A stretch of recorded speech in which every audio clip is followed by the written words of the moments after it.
agora, na verdade, a gente vai falar sobre a votação do PL das apostas esportivas, que deve acontecer nesta terça-feira no plenário do Senado Federal.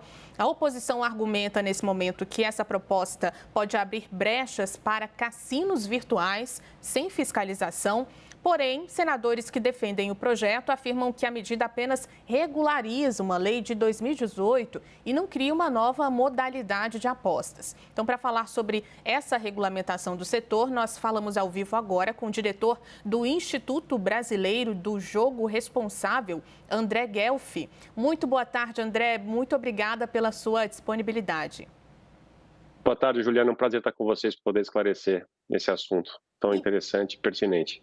Com certeza, porque esse é um assunto que está ali em discussão no Congresso Nacional há bastante tempo, sobre regularização de jogos, e agora a gente vem com essa situação das bets. E eu queria que você explicasse resumidamente para a gente, então, se essa medida pode ser aí um benefício, pode ser um caminho bom para o país.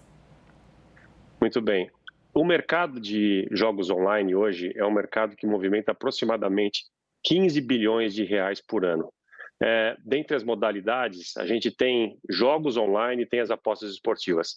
Esses jogos, eles são uma realidade hoje no Brasil e o que carece é justamente a regulamentação dessa atividade, para que a gente possa tratar das externalidades como publicidade, acesso de menores de idade e a parte de integridade esportiva, e além dos benefícios econômicos. Então, é absolutamente pertinente que esse assunto finalmente seja discutido pelo Senado e a gente está nos finalmente aí para que a regulamentação finalmente saia do Congresso.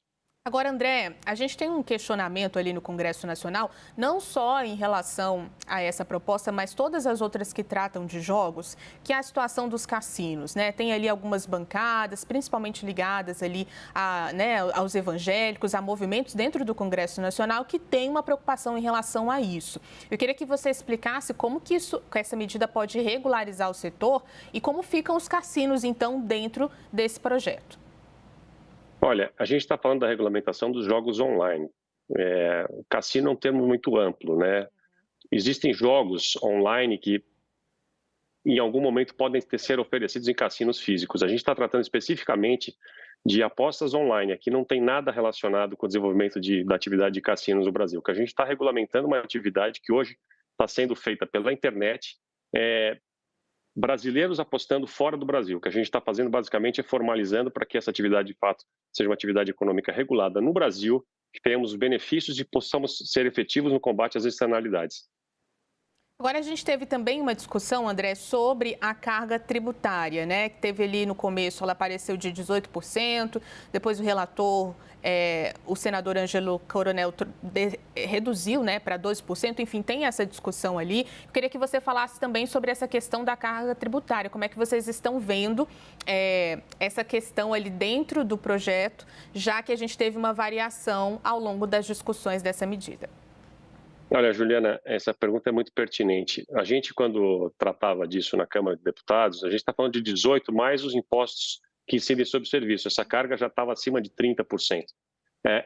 Uma carga de 30% nós entendemos que não é competitiva do ponto de vista global. E a gente tem que entender que a gente, no final das contas, está regulamentando uma atividade no Brasil para que ela seja competitiva globalmente, porque a alternativa a um site regulamentado no Brasil um brasileiro acessar um site que está fora do Brasil. Essa carga de 30 é mais do que o dobro do que nós entendemos como ideal, referências em mercados internacionais.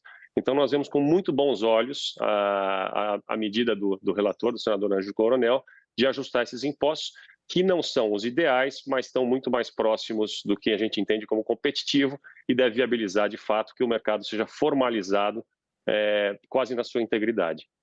Agora eu queria te ouvir sobre outro ponto que também gerou bastante discussão, que era sobre quem seria ali o agente operador dessas apostas, né? Nesse momento, temos ali no projeto o Ministério da Fazenda, a possibilidade disso ser flexibilizado ou alterado num prazo determinado, né? Isso também faz parte do projeto. Como é que vocês também enxergam o Ministério da Fazenda ser, então, o agente operador ali dentro da proposta?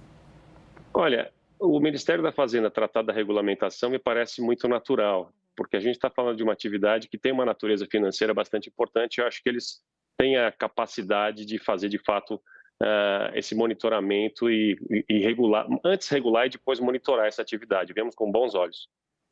Uma última pergunta rapidamente para a gente encerrar, como ficam os atletas, né? Porque nós temos aí os jogadores em relação a esse projeto, eles também podem ser beneficiados. Como é que fica a situação de quem joga de verdade?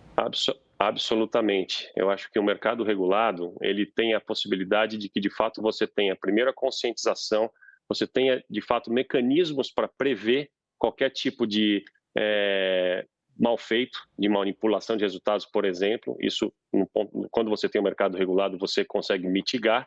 E além do fato de que você tem um mercado regulado aqui no Brasil, você tem uma atividade econômica que termina beneficiando toda a cadeia do esporte, né?